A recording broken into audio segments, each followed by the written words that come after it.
Hello friends, ನಮಸ್ಕಾರ. Patel computer YouTube ಚಾನಲ್ಗೆ ನಿಮ್ಮೆಲ್ಲರಿಗೂ ಹಾರ್ದಿಕ ಸ್ವಾಗತ. ಫ್ರೆಂಡ್ಸ್, ಇವತ್ತಿನ ವಿಡಿಯೋದಲ್ಲಿ ಸಮಾಜ ಕಲ್ಯಾಣ ಇಲಾಖೆ ವತಿಯಿಂದ ಒಂದು ಅಧಿಸೂಚನೆಯನ್ನು ಹೊರಡಿಸಲಾಗಿದೆ. ಅದೇನಂತ ನೋಡೋಣ.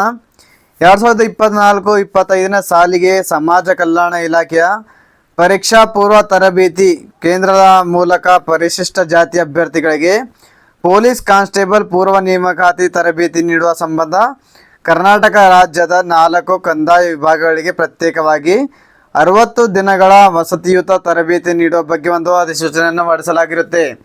ಇದಕ್ಕೆ ಸಂಬಂಧಪಟ್ಟಂತೆ ಎಲ್ಲ ಮಾಹಿತಿಯನ್ನು ಈ ವಿಡಿಯೋದಲ್ಲಿ ತಮಗೆ ತಿಳಿಸ್ಕೊಡ್ತೇನೆ. ಮೊದಲಿಗೆ ನಮ್ಮ ಚಾನಲ್ಗೆ ಏನಾದರೂ ನೋಡ್ತಾ ಇದ್ದರೆ ನಮ್ಮ ಚಾನಲ್ಗೆ ಸಬ್ಸ್ಕ್ರೈಬ್ ಆಗಿ ಹಾಗೂ ಪಕ್ಕದಲ್ಲಿರುವ ಬೆಲ್ ಬಟನನ್ನು ಆನ್ ಮಾಡಿದ್ದನ್ನು ಮರಿಬೇಡಿ. 60 ದಿನಗಳ ಕಾಲದಲ್ಲಿ ನಿಮಗೆ ಪೊಲೀಸ್ ಕಾನ್ಸ್ಟೇಬಲ್ಗೆ ಪೂರ್ವ ನೇಮಕಾತಿ ತರಬೇತಿಯನ್ನು ಕೊಡಲಾಗುತ್ತೆ. ಅದರ ಬಗ್ಗೆ ನೋಡೋಣ. ಸೊ ಫ್ರೆಂಡ್ಸ್, ಇದಕ್ಕೆ ಏನೇನು ಬೇಕು ಅದರ ಬಗ್ಗೆ ಡೀಟೇಲ್ಸನ್ನು ಇಲ್ಲಿ ಈ ಒಂದು ನೋಟಿಫಿಕೇಶನ್ ಮೂಲಕ ನಿಮಗೆ ಕೊಟ್ಟಿರ್ತಾರೆ. ಸೊ ಫ್ರೆಂಡ್ಸ್, ಇಲ್ಲಿ ವಿವರದಲ್ಲಿ ನೋಡೋಣ. ಪೊಲೀಸ್ ಕಾನ್ಸ್ಟೇಬಲ್ ಪೂರ್ವ ನೇಮಕಾತಿ ತರಬೇತಿ ಬಗ್ಗೆ ಒಂದು ಅಧಿಸೂಚನೆ ಹೊರಡಿಸಲಾಗಿರುತ್ತೆ. ಇದಕ್ಕೆ ವಯಸ್ಸು ಎಷ್ಟು ಬೇಕಪ್ಪ ಅಂತಂದರೆ ಕನಿಷ್ಠ 18 ವರ್ಷವನ್ನು ಪೂರೈಸಿರಬೇಕಾಗುತ್ತೆ. ಹಾಗೂ ಗರಿಷ್ಠ ವಯಸ್ಸು ಬಂದು 26 ವರ್ಷದ ಒಳಗಡೆ ಇದ್ದಂಥ ಅಭ್ಯರ್ಥಿಗಳು ಮಾತ್ರ ಈ ಒಂದು ಅರ್ಜಿಯನ್ನು ಸಲ್ಲಿಕೆ ಮಾಡಲು ಅವಕಾಶವನ್ನು ಕೊಟ್ಟಿರ್ತಾರೆ. ಸೊ ಫ್ರೆಂಡ್ಸ್, ಅದರ ರೀತಿಯಾಗಿ ಈ ಒಂದು ಅರ್ಜಿಯನ್ನು ಸಲ್ಲಿಕೆ ಮಾಡಲು ವಿದ್ಯಾರ್ಥಿಯನ್ನು ಕೂಡ ಇಲ್ಲಿ ಕೊಟ್ಟಿರ್ತಾರೆ. ಅರ್ಜಿ ಸಲ್ಲಿಸಲು ನಿಗದಿಪಡಿಸಿದ ಕೊನೆಯ ದಿನಾಂಕದೊಳಗೆ ಮಾನ್ಯತೆ ಪಡೆದ ಅಂಗೀಕೃತ ಪದವಿ ಪೂರ್ವ ಕಾಲೇಜಿನಲ್ಲಿ ದ್ವಿತೀಯ PUC ಒಂದು ಉತ್ತೀರ್ಣರಾಗಿರಬೇಕು. ಅಂದರೆ 12th ಕ್ಲಾಸ್ ಅಥವಾ PUCಯನ್ನು ಪಾಸ್ ಆದಂಥ ಅಭ್ಯರ್ಥಿಗಳಿಗೆ ಮಾತ್ರ ಈ ಒಂದು ತರಬೇತಿಗೋಸ್ಕರ ಆನ್ಲೈನ್ ಮೂಲಕ ಅರ್ಜಿಯನ್ನು ಸಲ್ಲಿಕೆ ಮಾಡಲು ಒಂದು ಅವಕಾಶವನ್ನು ಕೊಟ್ಟಿರ್ತಾರೆ. ಸೊ ಫ್ರೆಂಡ್ಸ್, ಅದೇ ರೀತಿಯಾಗಿ ಇಲ್ಲಿ ಅಭ್ಯರ್ಥಿಯ ಸಾಮಾನ್ಯ ಅರ್ಹತೆಯನ್ನು ನೋಡಬೇಕಾದ್ರೆ ಏನೇನು ಬೇಕಪ್ಪ ಅಂತಂದರೆ ಕಂಡೀಷನ್ಸ್ ಏನಿದ್ರೆ ಕರ್ನಾಟಕದ ರಾಜ್ಯದ ನಿವಾಸಿ ಆಗಿರಬೇಕು. ಯಾವುದೇ ಬೇರೆ ಸ್ಟೇಟಿನ ನಿವಾಸಿ ಆಗಿದ್ರೆ ಅಂಥವ್ರಿಗೆ ಅವಕಾಶ ಇರೋದಿಲ್ಲ. ಕರ್ನಾಟಕದಲ್ಲಿ ಮಾತ್ರ ಇರ್ತಕ್ಕಂಥ ನಿವಾಸಿ ಇದ್ದವರಿಗೆ ಒಂದು ಅರ್ಜಿಯನ್ನು ಸಲ್ಲಿಕೆ ಮಾಡಲು ಅವಕಾಶ ಕೊಟ್ಟಿರ್ತಾರೆ. ಅದೇ ರೀತಿಯಾಗಿ ಎರಡನೇದಾಗಿ ಅರ್ಜಿ ಸಲ್ಲಿಸಲು ಕೊನೆಯ ದಿನಾಂಕದ ಒಳಗಾಗಿ ನಿಗದಿತ ನಮೂನೆಯಲ್ಲಿ ಜಾತಿಯ ಮತ್ತು ಆದಾಯ ಪ್ರಮಾಣ ಪತ್ರವನ್ನು ಪಡೆದಿರಬೇಕು.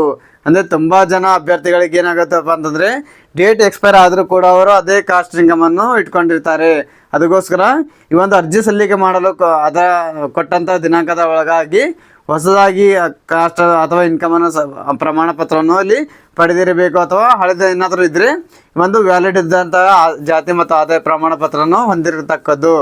ಅದೇ ರೀತಿಯಾಗಿ ಮೂರನೇದಾಗಿ ಅರ್ಜಿ ಸಲ್ಲಿಸಲು ನಿಗದಿಪಡಿಸಿದ ಕೊನೆಯ ದಿನಾಂಕದ ಒಳಗಾಗಿ PUCಯನ್ನು ಪಾಸ್ ಆಗಿರಬೇಕಾಗುತ್ತೆ.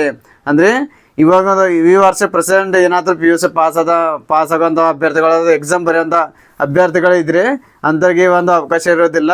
ಯಾರು PUC ಆಲ್ರೆಡಿ ಪಾಸ್ ಇದ್ದೀರಾ ಹಾಗೂ 18 ವಯಸ್ಸಿಂದ 26 ವರ್ಷಗಳ ಒಳಗಡೆ ಇದ್ದಂಥ ಅಭ್ಯರ್ಥಿಗಳು ಮಾತ್ರ ಒಂದು ಅರ್ಜಿನ ಸಲ್ಲಿಕೆ ಮಾಡಬೇಕು.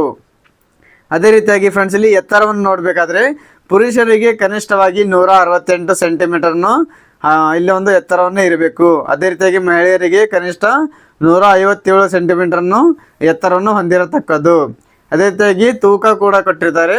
ಪುರುಷರಿಗೆ ಕನಿಷ್ಠ 50 kg ಇಲ್ಲಿ ತೂಕ ಇರಬೇಕಾಗುತ್ತೆ. ಅದೇ ರೀತಿಯಾಗಿ ಮಹಿಳೆಯರಿಗೆ ಕನಿಷ್ಠ 45 kg ಇಲ್ಲಿ ತೂಕವನ್ನು ಹೊಂದಿರಬೇಕಾಗುತ್ತೆ.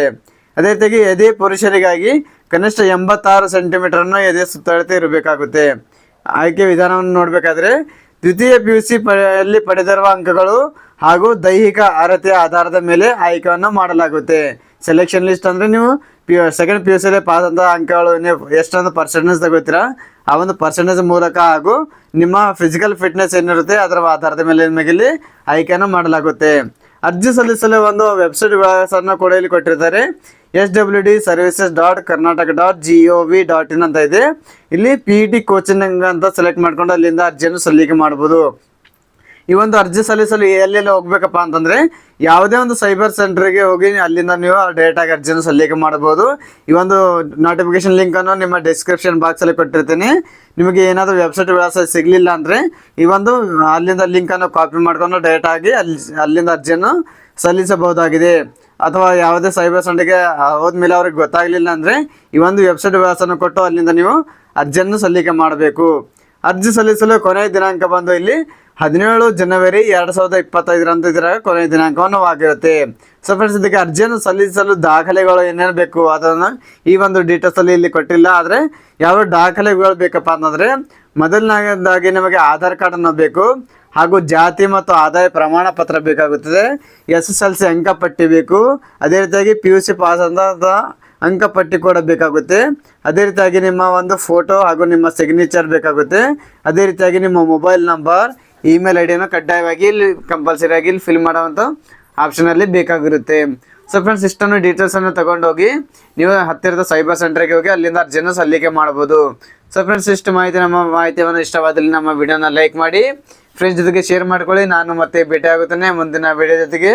ಅಲ್ಲಿಗೂ ನಮಸ್ಕಾರ, ಧನ್ಯವಾದಗಳು, ಶುಭ ದಿನ.